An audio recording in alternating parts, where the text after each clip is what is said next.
എനിക്ക് ആരോടും ഒന്നും പറയാനില്ല. അതെന്താ അങ്ങനെ? അതിന് മാത്രം എന്ത് തെറ്റാ ഞാൻ ചെയ്തേ?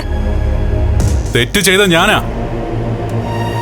പലരെ അമിതമായിട്ട് വിശ്വസിച്ചു.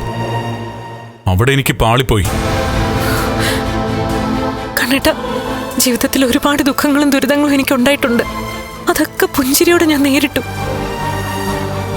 എന്നാ കണ്ണേട്ടൻ ചെറുതായൊന്ന് പിണങ്ങുന്നത്, ഒന്ന് മിണ്ടാതെ മാറി നിൽക്കുന്നത്, എനിക്കിത് സഹിക്കാൻ പറ്റില്ല. എനിക്കിപ്പോ പലതും സഹിക്കാൻ പറ്റുന്നില്ല.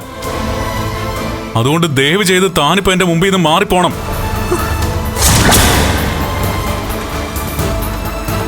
എന്നോട് മാത്രമല്ലല്ലോ, അനന്തു ഏട്ടനോട്, ലേഖയോട് ഒക്കെ ഇപ്പൊ ദേഷ്യമല്ലേ? എന്നോട് തന്നെ എനിക്കിപ്പോ ദേഷ്യ. തീർത്താ തീരാത്ത പകയാ. ശരിക്കും പറഞ്ഞ ഈ ജീവിതം തന്നെ അവസാനിപ്പിക്കാൻ എനിക്കിപ്പോ തോന്നുക.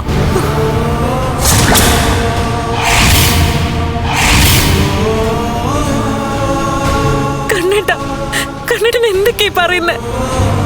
ഞാൻ പറയുന്നതിനെ പറ്റി എനിക്ക് വ്യക്തമായ ധാരണയുണ്ട്. ഇനി ഒന്നും കുത്തി കുത്തി ചോദിക്കണ്ട. വിശ്വസിച്ചവരെല്ലാവരും എന്നെ വഞ്ചിച്ചു. ഇനി താൻ വിട്ടിരുന്ന ഞാൻ എന്തെങ്കിലും ചെയ്തു പോകും.